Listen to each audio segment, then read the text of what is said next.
Hello friends, welcome to my channel Naveen ఎరెల్లా.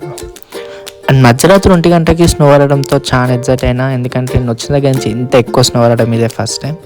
ఎట్లనే చేసి పొద్దున స్నోలో ఆడుకోవాలనుకున్నా, కాకపోతే నా బ్యాడ్ ల్యాక్ పొద్దున ఎండగొట్టడంతో పడ్డ స్నో అంతా 10 గంటల లోపే కడిగింది. ఈ వీడియోలో నేను రెగ్యులర్గా పొద్దున ఏం తింటా, దాన్ని ఎట్లా ప్రిపేర్ చేసుకుంటా, ఎంత టైం పడుతుంది నాకు ఒక బ్రేక్ఫాస్ట్ ప్రిపేర్ చేసుకోనికి, ప్లస్ ఇక్కడ ఉండే వాళ్ళు ఏం తింటారో చెప్తా. అండ్ నా డే నేను క్యాప్చినోతో స్టార్ట్ చేస్తా. సో ఇక్కడ నేను క్యాప్చినో చేసుకుంటా.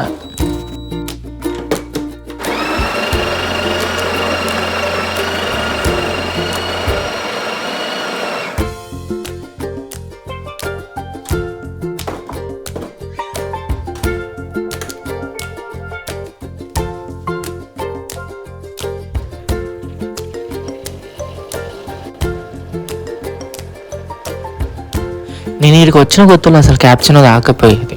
కాకపోతే ఇక్కడ ఉండేవాళ్ళు పొద్దున సాయంత్రం వాళ్ళకి టైం దొరికినప్పుడల్లా తాగుతారు. సో నాకు కూడా అలవాటు అయిపోయింది.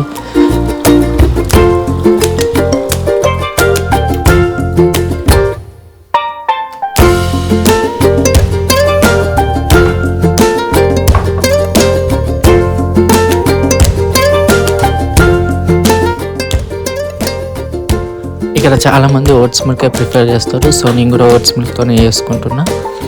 అండ్ అదొక పాలుగా పెట్టుకునేది అనమాట. అంటే లోపల ఒక స్టిర్రర్ ఉంటుంది. సో మనకు కావాల్సినట్టు మనం చేసుకోవచ్చు. ఫోమ్గా ఉంటే ఫోమ్, క్రీమీ కావాలంటే క్రీమ్, అండ్ నార్మల్గా పాలుగా పెట్టుకోవాలంటే నార్మల్గా కాపెట్టుకోవచ్చు. కాకపోతే నేను క్యాప్చినో చేసుకుంటున్నా కాబట్టి ఫోమ్ లాగా చేసుకుంటున్నా. దాంతోపాటు 2 బాయిల్ చేసిన ఎగ్స్ తింటా. అండ్ మెయిన్గా తినేది టోస్ట్కి ఇక్కడ మనకి సపరేట్ టోస్ట్ బ్రెడ్ దొరుకుతుంది. It's brown bread. దానికి నేను న్యూట్రిల్లా పెట్టుకొని తింటా, న్యూట్రిల్లా టోస్ట్. అండ్ ఫన్నీ విషయం ఏంటంటే అది రఫెల్స్ మెషిన్. మేము రఫెల్స్ బదులు టోస్ట్కి వాడతాం, అది ఎక్కువ. టోస్ట్ గురించి నేను మీకు ఒక ఇంట్రెస్టింగ్ ఫ్యాక్ట్ చెప్తా.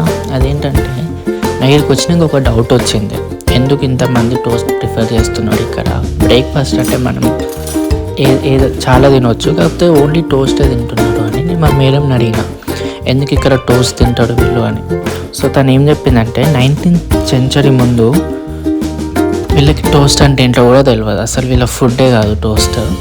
బ్రిటిష్ ఇన్ఫ్లుయెన్స్ వల్ల ఇక్కడ కూడా టోస్ట్ అడాప్ట్ చేసుకున్నారు వీళ్ళు. సో అప్పటి నుంచి వీళ్ళకి అదొక బ్రేక్ఫాస్ట్ లాగా మారిపోయింది. సో ప్రతిరోజు వీళ్ళు కూడా టోస్ట్ తింటున్నారు అన్నమాట.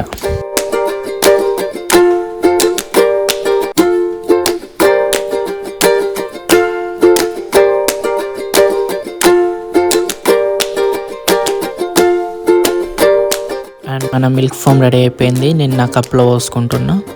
ఇండియాలో ఉన్నప్పుడు నేను కాఫీ అయినా టీ అయినా షుగర్తో తాగేది. కాకపోతే ఇక్కడికి వచ్చిన తర్వాత షుగర్ మానేసిన, ఎందుకంటే ఇక్కడ నాతో ఉండే వాళ్ళు ఎవరు షుగర్ వాడట్లేదు. సో నేను కూడా తాగట్లేదు. ఇక్కడ నేను ఉన్న ఇంట్లో కొన్ని హౌస్ రూల్స్ ఉన్నాయి. దాంట్లో ఫస్ట్ది, మనం కిచెన్ వాడినప్పుడు మళ్ళీ కిచెన్ సరౌండింగ్ మొత్తం నీట్గా పెట్టాలని. సో అందుకే ఎప్పుడు ఏ వస్తువు వాడినా మళ్ళీ వెంటనే డిష్ వాషర్లో పెట్టేస్తా.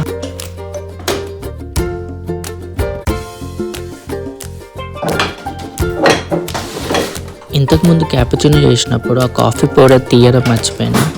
సో ఇప్పుడే గుర్తుకొచ్చింది. ఆ కాఫీ పౌడర్ మనం బయో బిన్లో వేయాలి. ఎందుకంటే ఇక్కడ గవర్నమెంట్ స్ట్రిక్ట్ రూల్స్ ఉంటాయి. ట్రాష్కి ప్రతి దానికి ఒక రకమైన బిన్ ఉంటుంది. పేపర్స్కి ఒక బిన్ ఉంటుంది, ప్లాస్టిక్ ఒక బిన్ ఉంటుంది, జనరల్కి ఒక బిన్ ఉంటుంది, గ్లాసెస్కి ఒక బిన్ ఉంటుంది, అండ్ బయోకి ఒక బిన్ ఉంటుంది. అండ్ ప్రతి మంత్ వాళ్ళు మనకు ఒక డేట్స్ ఇస్తారు, ఏ రోజు ఏ బిన్ కలెక్ట్ చేసుకుంటారని. సో దాని ముందు రోజు మనం ఆ బిన్ తీసుకొని రోడ్ సైడ్ పెడితే గవర్నమెంట్ వాళ్ళు వచ్చి ఎర్లీ మార్నింగ్ అది కలెక్ట్ చేసుకొని వెళ్ళిపోతారు. దానికి మనం ట్యాక్స్ పే చేయాలి. టోస్ట్ రెడీ అవ్వడంతో అలారం అవుతుంది. ఒకవేళ మనం ఆఫ్ చేయకపోతే అది కంటిన్యూస్గా మోగుతూనే ఉంటుంది.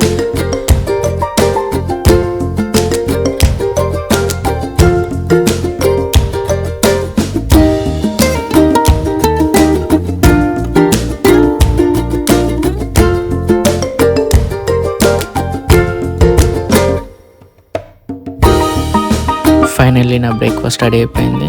ప్రతిరోజు నేను ఇదే తింటా. 2 eggs, ఒక టోస్ట్ అండ్ క్యాపుచినో.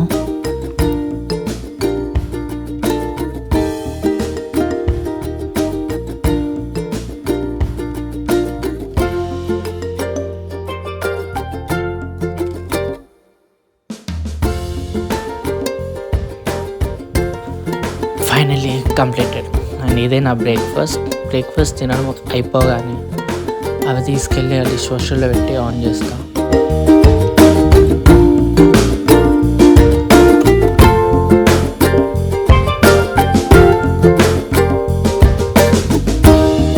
లాస్ట్ వీడియోలో నేను సూపర్ మార్కెట్కి వెళ్ళింది ఒక దానికోసం జొమాట్ అని చెప్పాను కదా, అదే ఈ డిష్ వాషర్లో యూజ్ చేస్తారన్నమాట. ఇక్కడి వరకు ఈ వీడియో చూసారంటే ఈ వీడియో మీకు నచ్చింది అనుకుంటున్నా. So please like, share and subscribe. Bye.